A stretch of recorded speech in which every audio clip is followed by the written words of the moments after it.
Hey everybody, welcome to another Sales Hacker live event. We are so excited to have you all here today.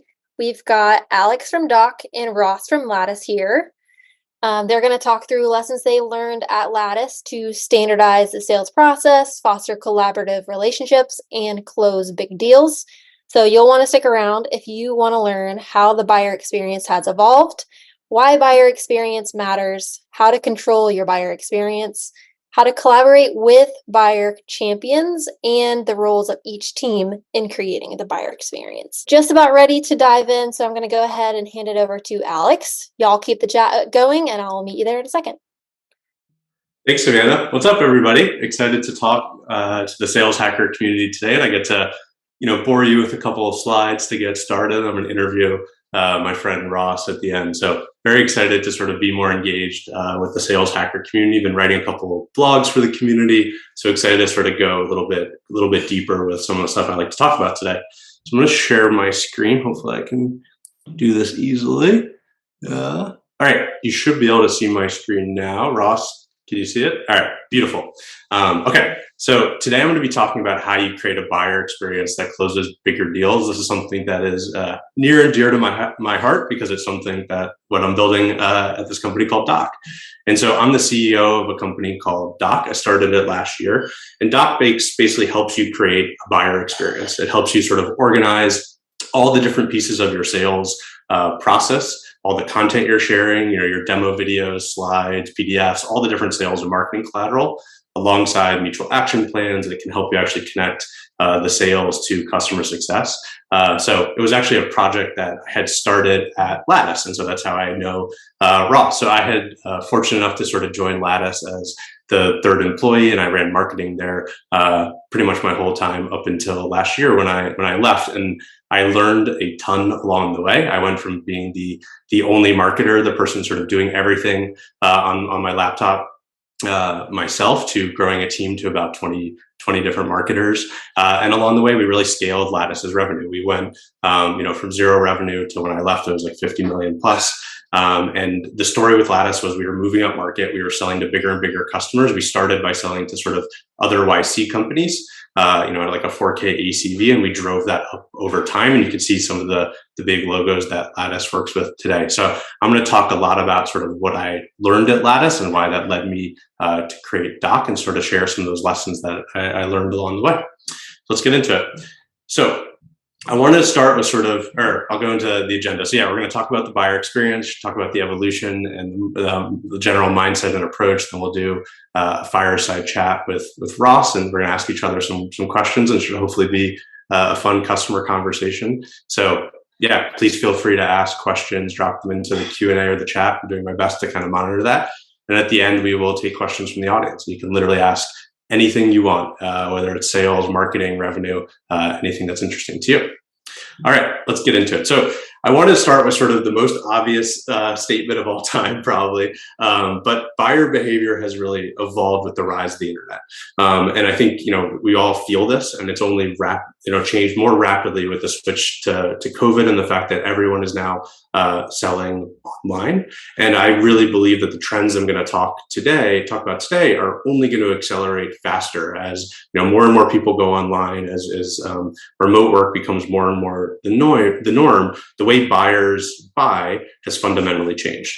So, in the past, buyers really solely relied on salespeople to discover and buy products. And I think Hollywood did a really great job of depicting this, with the Wolf of Wall Street or Boiler Room, right?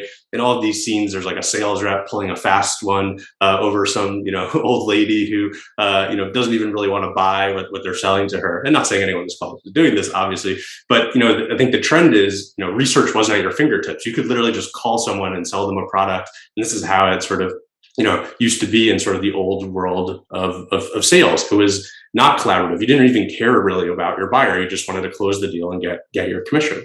But what has really changed with the internet, right, is buyers have access to so much digital information. They're really able to discover new products, new things, and all of that informs their purchasing decisions. And it all really, I think, comes down to research, whether it's at the top of the funnel, middle of the funnel, bottom of the funnel. And I sort of bucket it into these four categories. You have search, review sites, social networks, and communities. And then, of course, like word of mouth and offline things still very much exist. But I think of these as sort of the four big buckets for, buyer discovering information today. So, people are searching for literally everything, right? They search at the top of the funnel to discover problems. They're looking at the bottom of the funnel to discover specific solutions like the best CRM software. And I would guarantee that every single deal today involves some sort of search in Google. Buyers are reading product reviews like crazy. G2 Crowd was an enormous channel for Lattice and sort of driving awareness, but more importantly, in closing deals. And so there's more sites like this. It's not just G2, it's Capterra, but they've all become a wealth of information. And I tend to think of them as sort of operating a little bit more down the funnel, right? It's a place where people can go to discover other solutions in the category, or maybe kind of get an overall gut check on the sentiment of a specific product, figure out the popularity. It doesn't really replace word of mouth, but it really amplifies it. And I think this is true whether you're working big enterprise deals or you're working really small SMB deals. Enterprise buyers might rely a little bit more on analysts, but they all are going to sites like G2 to really understand, okay, do end users love these products? And then we all get overwhelmed daily with everything we're seeing on social media. And LinkedIn is by far the biggest channel for B2B, but every social channel from TikTok, where I'm seeing a lot of funny meme accounts and different software products use it, to Twitter is still very relevant. And the content here ranges from top of funnel, where it's just a piece of content, to bottom of funnel, where it's like, hey, buy this product. And I think what's really interesting about this channel is most of what's happening is pretty subconscious. Most of it is you strolling, a buyer is scrolling through these feeds and sort of developing, getting exposed to things and forming an opinion about it, but they don't even realize that they are forming an opinion about. They're just getting overwhelmed by information day after day, and they start to sort of develop a subconscious opinion about your product. Now, of course, some of it is conscious, where they're like, oh, that's cool, I want to go check it out. But I would argue the majority of it is subconscious. And it's a great way for brands today to sort of build a relationship with people and do social proof at scale. So those are three of the big ones. And the last is communities. And so, Slack communities are a big channel. It was huge for Lattice with Resources for Humans, but there's other communities, LinkedIn, Facebook, and then all this stuff also translates to offline communities and meetups. But people are literally asking questions about whether and how, which products they should buy in these different communities. And so, I wanted to sort of paint a picture as we get into this of sort of how buyers are buying today. And the crazy stat that I learned as I sort of researching Doc and trying to figure out, all right, how do I angle, Doc and why is this important to the world? Is that only 17% of buyers are spending their time, buyers spend only 17% of their time interacting with sales team. And that's across all the competitors. So they're spending barely any time talking to you and your sales team. And I was pretty shocked to learn this. So your time is very much shrinking with your sort of opportunity to influence that sale. Here's a breakdown of the buyer journey across sort of everything that they're doing. So you can see they're spending a lot of time researching solutions online, and we just kind of walked through those. They are working a lot with internal buying groups and different stakeholders. And then they're still, doing the word of mouth thing and talking to folks. And then there's just that one little line item, 17% of them talking to salespeople, you and your competitors. I would have thought it was 20% just talking just to me. But they're really kind of looking around the internet, trying to understand how things work, how they come across before they buy. And I would argue, and I think this is very much true, is that with the rise of product-led growth, this is only going to decrease. You are going to get less and less time to impact a purchasing decision, right? People are going to try before they buy. They're going to get into the product. And not only will this shrink the amount of time that you have with the buyer, but it's also going to dramatically change the way you sell.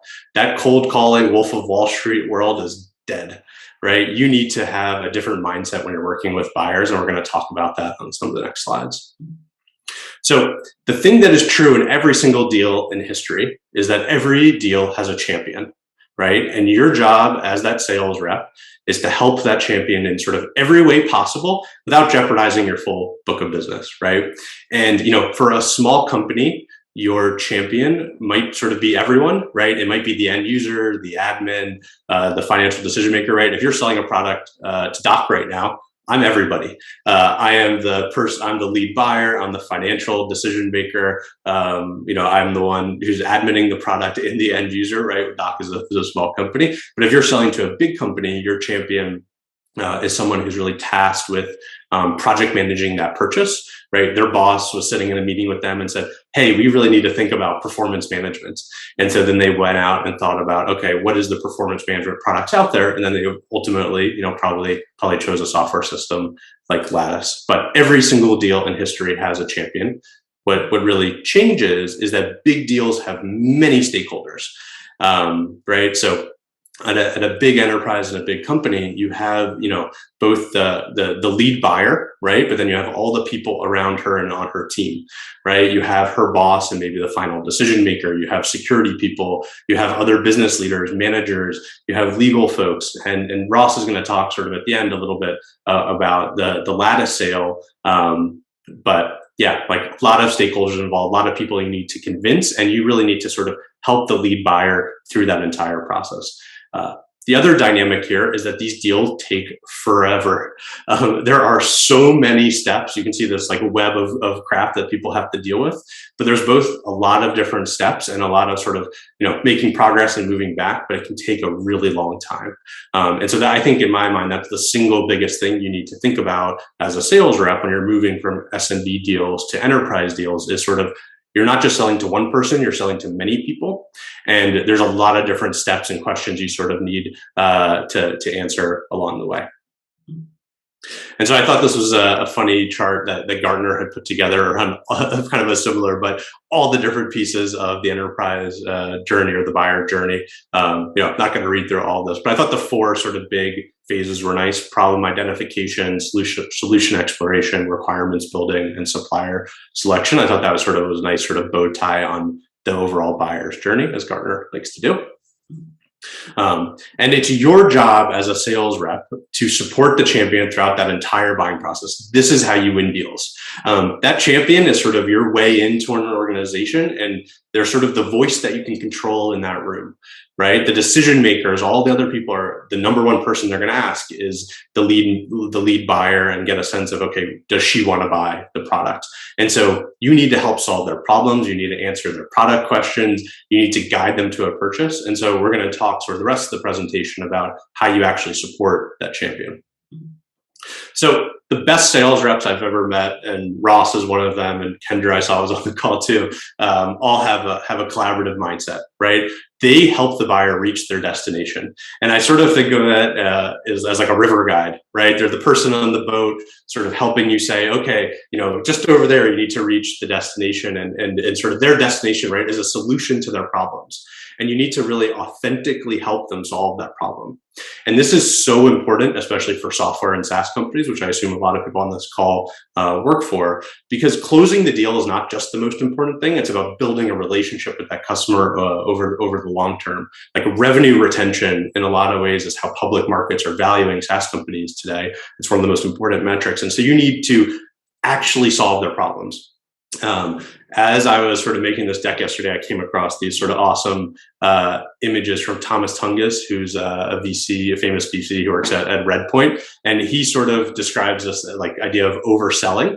And I think, and that sort of really resonated with me when I think about collaboration, because I think this is what happens when you still win a deal, but you don't effectively collaborate.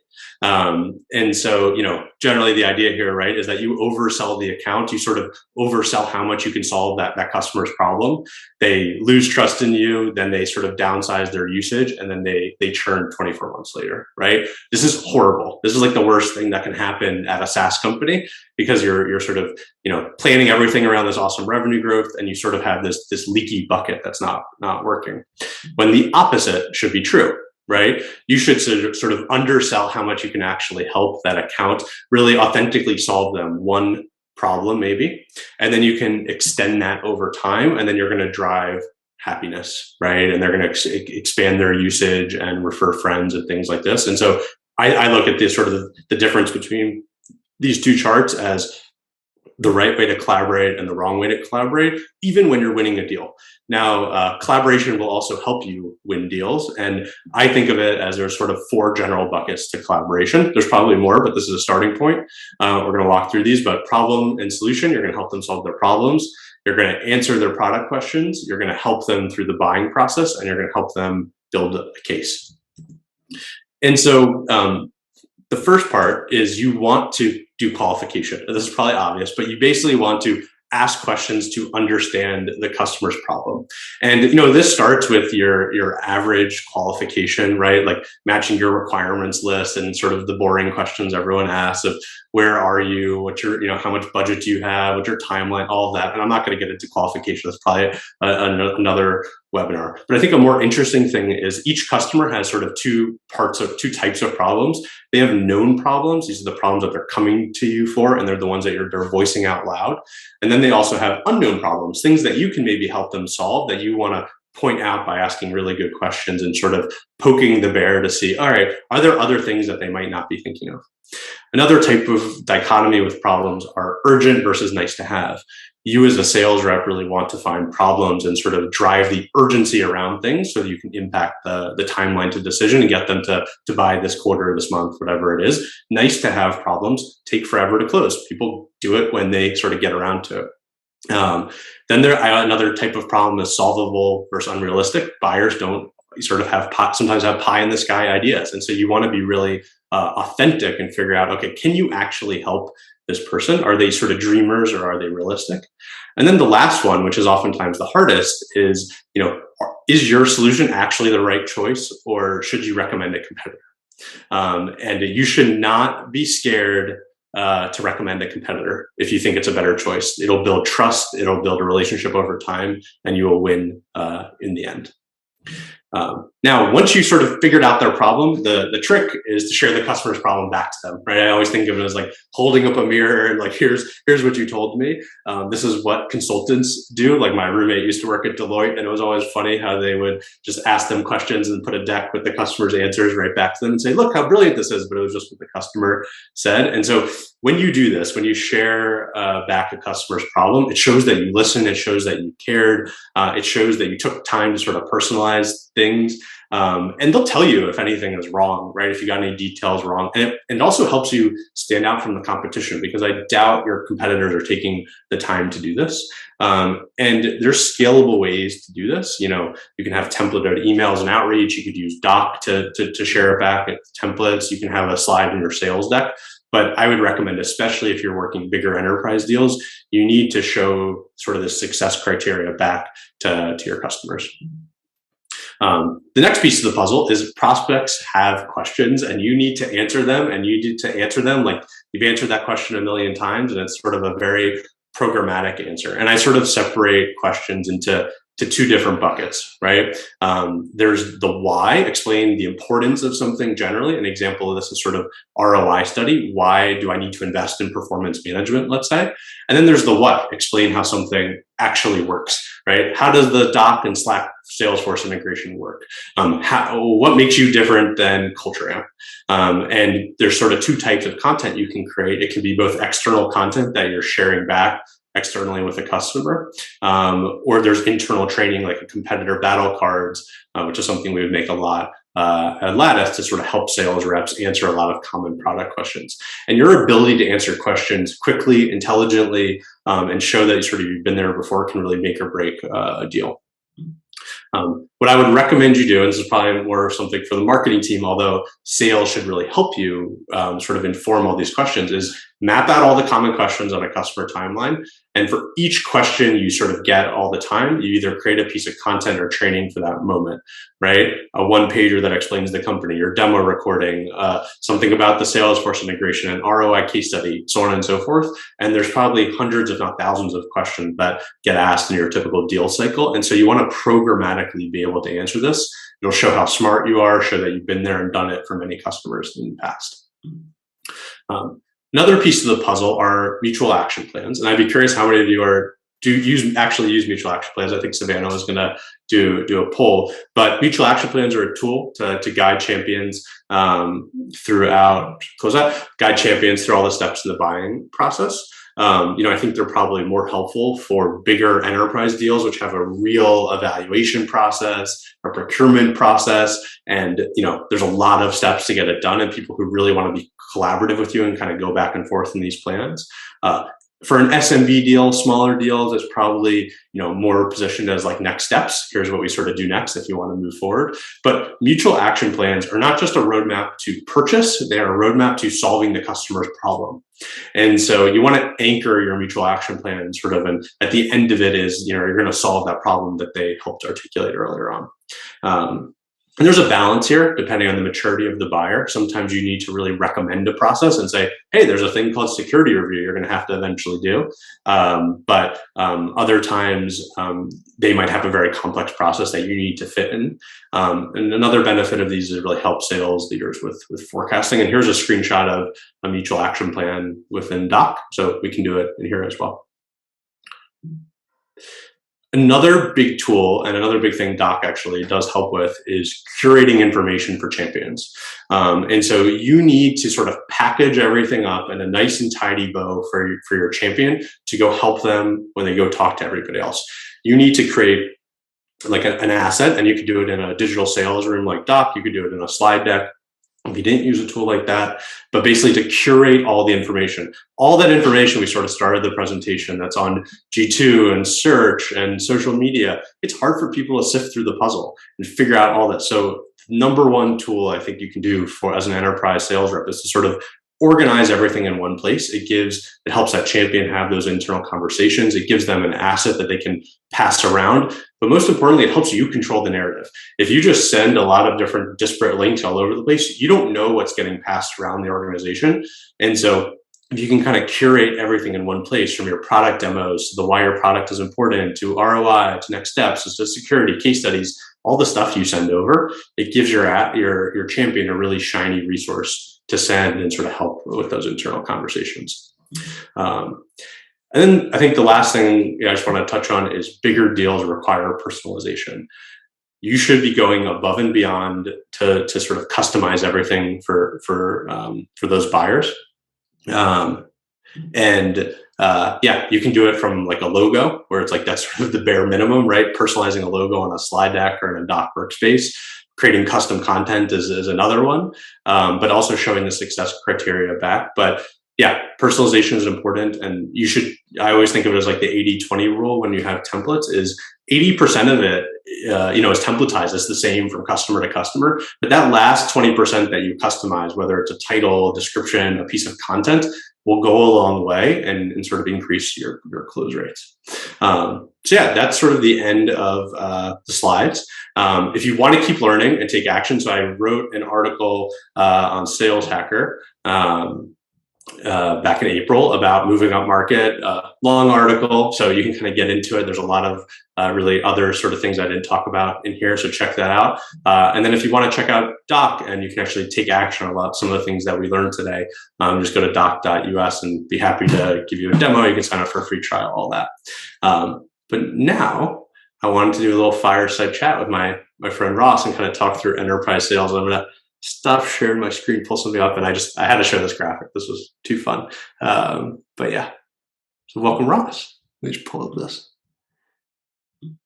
Alex, what's going on, man? What's going on? How are you? All right, I'm going to give you a little quick intro. I just got to reorganize my screen. 2 seconds. Okay, cool.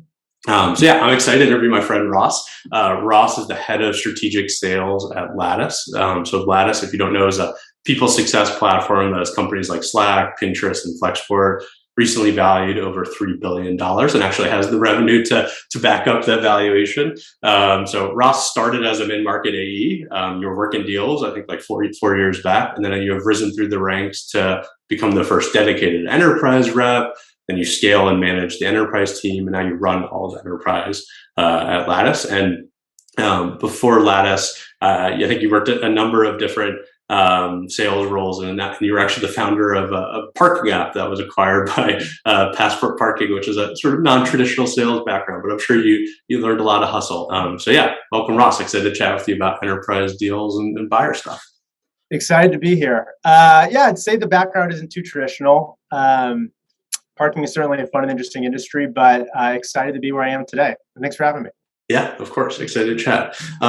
So it's an interesting time in the world of startups, and like we basically 2 years ago, when I was still working at Lattice, we were in an office, we were all hanging out, talking. You were just like right over there, and then I don't even know if we've seen each other in person in 2 years. And it's been an interesting time, both with the switch to virtual and now with the market sort of crashing, especially in software. And so I'd love to maybe start with psychology and culture, like.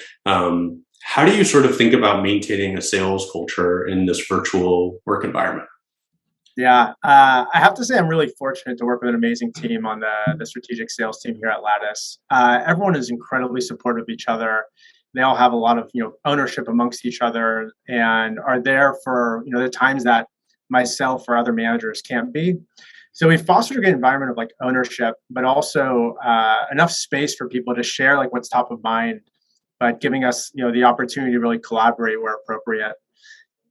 With us being virtual when the office used to be all next to each other, finding those opportunities to connect becomes even more important. So finding the opportunities for us to meet throughout the week, even if we're not having a firm agenda, becomes really top of mind for us.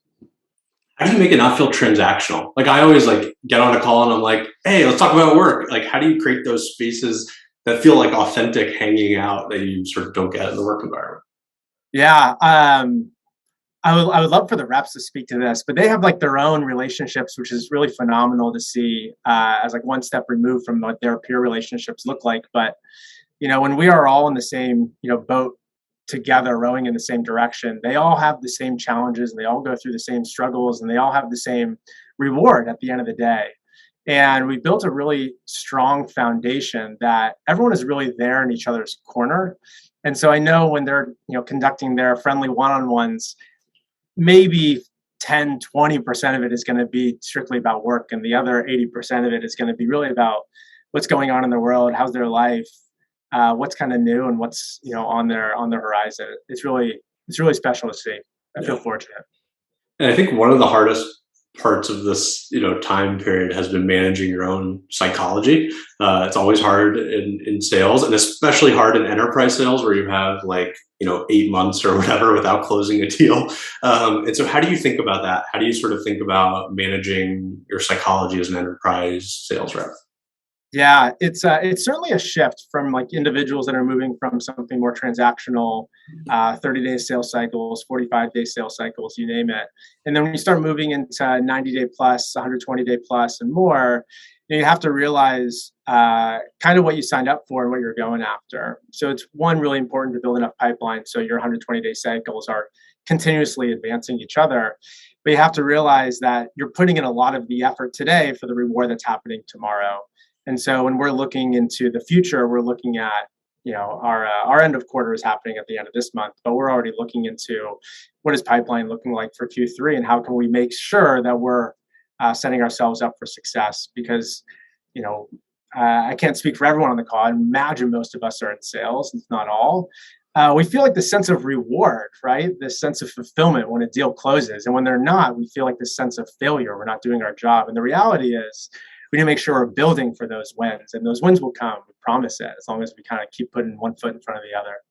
Yeah. I feel like at Lattice, every summer, like we would all sort of panic a little and be like, the deals aren't closing. It's summertime, it's quiet, it's July, everyone's on vacation, no one wants to talk to you. And we were like trying so hard to move up market and like you look at the numbers in the summer, we basically were failing. And then at the end of the year, you'd flash forward and there would just be a stream of deals and we're like, we're crushing it. And so there's just such a funny psychology, not just even for the reps, but the exec team, and to sort of manage that. It's like quite the psychological shift as you sort of move up market, which is always funny. And then like, as I sort of went through that cycle a couple of times at Lattice, you had to be the one that was like, no, calm down. It's going to be okay, everyone. Don't change all of our plans. So yeah, that's funny. Yeah, I know. Well, I would love a world where not the majority of the buying is at the end of the year, right? Yeah. One day. One day. Yeah. So I'd love to build on some of the concepts I was talking about before about buyer enablement. And so would love maybe talk about champions. Like, how do you think about, identifying, creating champions, sort of building a relationship with them? I remember at Lattice, like you were always like texting with buyers and things like that. So how do you think about working with them, identifying? Yeah. I mean, there's many different definitions of champions. The way I like to define it is if the individual is willing and able in both of those parts. So are they willing to go to bat for you, and are they able to, have authority, and they're able to make change inside the organization? You had a really interesting statistic I just saw, and first time I was actually seeing it was I think it was like 22-ish% of their sales cycle was like these individuals huddling internally for like the internal business case or getting internal buy-in. That's not surprising to me, right? Like we only see, as you say, 17% of the sales cycle, and if that gets divided amongst 3 vendors, right, you're seeing 5 to 6% of that sales cycle. But being able to arm your champions becomes really, really important. But to your point of texting them, I really like to be, one, I like to be myself. I'm someone that loves to maintain really close relationships and close connections, whether you're, my dog walker or you're, a buyer of software. And so being able to have access to this individual and for remote communication that's so seamless and easy, we offer it up if it's important to them that, hey, it's a lot easier for us to communicate via text, a lot faster responses that work for you. And, I'd say 9 out of 10 times it does. And it makes, you have easier communication, easier, I guess, connection to the champion than maybe your competitors do. Nice. And you touched on it a little bit, but I'd love to go deeper. Is like, how do you think about enabling a champion? Like, what sort of things do you give them? How do you think about that process sort of as the sales cycle develops? Yeah, you had another really interesting graph on here. I didn't see it. It was like the 4 parts, I think, maybe it's from Gardner. And the third part is, we think about this in our sales cycle too, is there's, well, I'll back it up. The first part is like identifying the problem. The second part is identifying a solution to solve your problem. And that's like where most of us are in the room and we're demoing or showing how our solution is the best need for them. And we're selling why us, right? In our case, why Lattice. But the third part is where many reps feel like their job is really done, where they feel like they already chose the vendor. And maybe that's, you in this room or whatever. The reality is the job isn't done, right? They need to go and sell this internally. So when we think about arming our champions, we're asking a lot of questions, right? Like what happens next? Who do they need to involve? Who needs to say yes to this? And what's the information they need to say in order to get this approved? But then on the flip side, we're asking about why would they say no?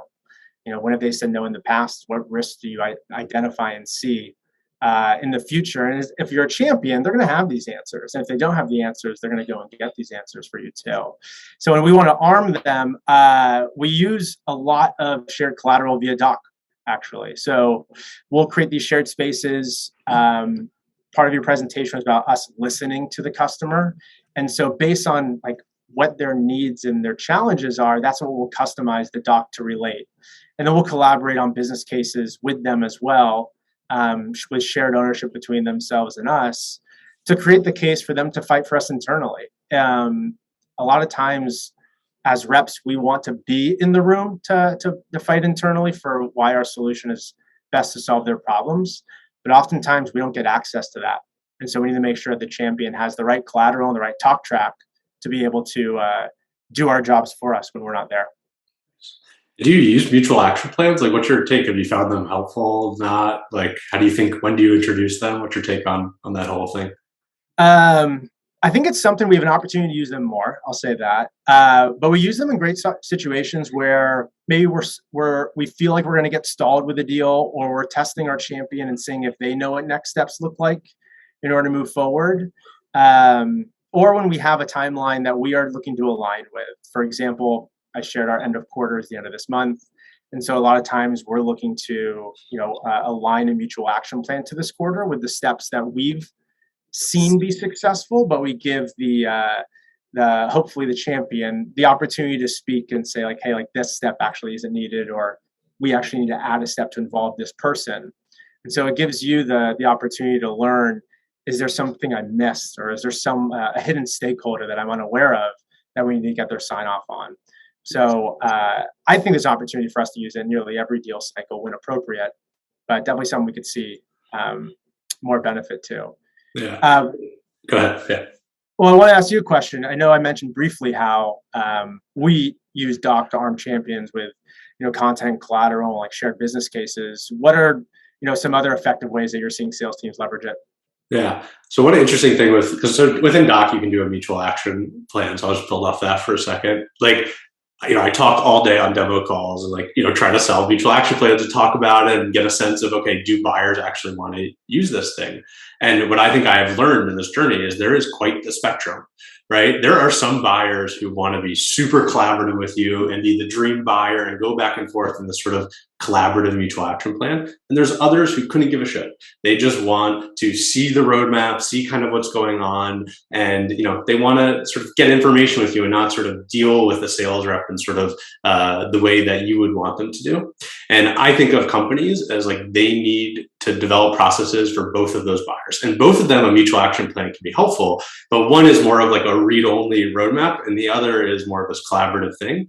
And that's also why we've sort of built Doc, where you can use a mutual action plan in it or not. You don't have to do a mutual action plan. Doc can also just be a place where you share content. And so it's funny, Doc actually started as like this Webflow prototype that I built at Lattice, spun it off to a real company. It's a real product now. And so, the main way we help is we just package up all of your collateral, right? We package up your demo videos, your security, collateral, your PDFs, your mutual action plan. If you want to use it, we package it up in this sort of really nice, beautiful, personalized private website for your buyers. And you can really easily drip out the content sort of as the relationship progresses. You get analytics, it hooks up with Salesforce and all of that good stuff. But the thing that makes me feel like we are really building something valuable is when I get forwarded emails from my buyers, where they're like, "Holy shit, that was really cool!" Like that you just made my life a lot easier. And so it's like this very simple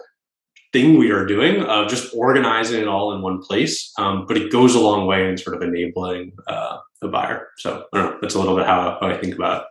Makes sense. I remember before Doc, right? Like we're sending, a million attachments on a thread of 50 different emails, and you've already forwarded to like 8 different people already. And so it becomes like this incredibly challenging, like lack of information or clarity of where everything is. And so you told the buyer, you sent them the information, but really it was 6 months ago on a thread. They have no idea where it is. It became a challenge. Yeah, and like what I would notice is, and it was frustrating me, is like I was running marketing because I was making all this content, was like a buyer would forward an email with one PDF, one video, and then to their boss. And it's like, wait, no, like you told like 5% of our story. What about the other 95%? And so there felt like there just had to be this better way to sort of control, get in those rooms where you couldn't be before. And sort of Doc is one of those ways. So while we were prepping for this call, you sort of mentioned how important access was important, in sort of moving on market. Can you talk a little bit why that's so important for startups as they move on market to provide access? Yeah, but refresh my memory. When you say access, what do you mean by that? You were like access to other people at the company, like the CEO, other people. Yeah. Lattice was a fun journey. I mean, you remember this. I think I even brought you in on calls. When we were moving up market, I think what was really important for us is when we're creating those champions, they realize that they are some of our largest, new clients or, opportunities, to work with us. And they of course are going to make asks about, what preferential treatment looks like, or, they're going to make asks about, them making recommendations or suggestions on the roadmap. And while we want to make sure that we are very clear that we are building for, the company, what's best for everyone, but of course we're going to take their input. And when I think about access, it's really important for these, early upmarket companies, or customers that are going after, is that they have visibility of what's under the hood, right? Give them access to the product managers and how they're thinking about the developing the product over the next 6 to 12 months. Give them access to your customer success team on, when I am done working with you, what does the partnership look like on, the other side? And so there are, countless number of individuals that I've brought in on, these conversations so that they can understand who we are outside of just the product, but who we are as an organization. And when all of us have really stellar competitors, but when we think about what some of your differentiators are, sometimes we want to move outside of just the toggles and switches, but sometimes what differentiates us is how we work with our customers and who our people are. And that's what's so important to us at Lattice. So many of our earliest, enterprise clients that said yes to us when we had no one else of their size. We were able to learn a lot from them, and they've been, really tremendous and helpful for us, as we've continued to move up market over the past 4 years that I've been here. Nice.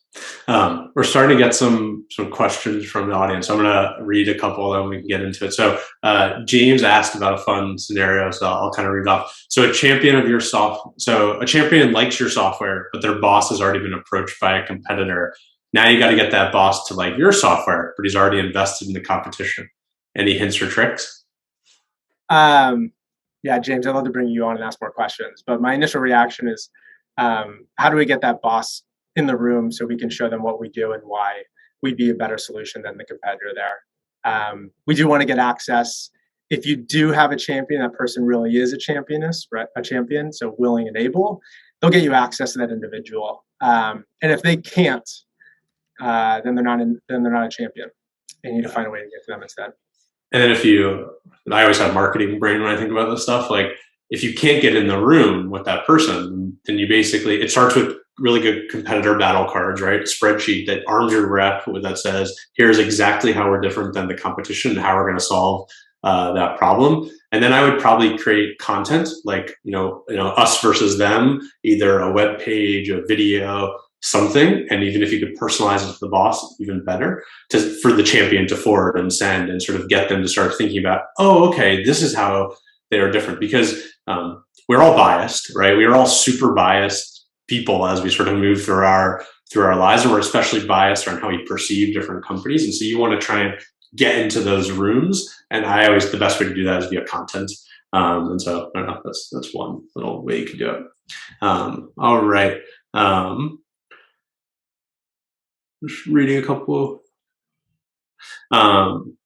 So Chandra asked a question: how do you keep champions motivated? They're like struggling to sort of crack the deal, bring it over the finish line, but there seems to be good potential. Sort of, how do you nurture that relationship over time and sort of help them get that deal across the finish line? Any thoughts on that, Ross? Yeah. I think this gets, through like different levels of pain and uncovering like why is that champion so invested in making a shift and in this change? And, maybe that's, they really want to make a shift because they feel like internally that this will look great for them and they can get a promotion. Or, they spend 35 of their 40 hours a week doing their solution manually. And so a software like this allows them to actually do their job instead of, admin work. And so, these are like the certain levels of pain that will kind of keep the champions pushing for you. But I'd also be curious, Chandra, of course, more questions. If they're not able to crack the deal, why is that? It sounds like there's probably a blocker, somebody that's in the way of us getting approval. Who's that individual? What do they need to see? And how can we get them involved for them to say yes? Because we've articulated the value in the software and the value in this champion, then they'll get us the access, and we can, hopefully find that path forward with whatever is in our path of blocking it. Love it. There's another fun question. How do you excel at sales if you don't really like people? That's a good one. I think I got an answer if you don't, but yeah. What's your answer? I'll go after yours. Well, so I like people, but I would say I am personally more introverted. Like I don't love getting on demo after demo and talking. So I might be, and I'm not necessarily sales, but just to give you my own persona, I think most of sales is sort of having a really good process and being operationally oriented. Like you will have to do some level of talking and getting on a call, but if you are good at like sending email, managing a process, sharing content, all of that, don't really involve like human to human interactions. There's going to be some charisma and thing you need to sort of push deals over the finish line. But I think you can sort of get a lot of the way there, especially in certain types of sales, just by being really operationally focused. Yeah. It seems challenging because you have to deal with people so often. Even here at Lattice, we have a lot of people that are introverts that are, exceptional at their role here at Lattice. I wouldn't go as far as saying they don't like people, but they're not ones to, want to brush shoulders and spend a million hours with individuals, right? They're ones that find find more enjoyment, sitting by themselves reading a book or doing an activity of their own. I do think at a point though, like, you don't like people, you got to make sure it doesn't show.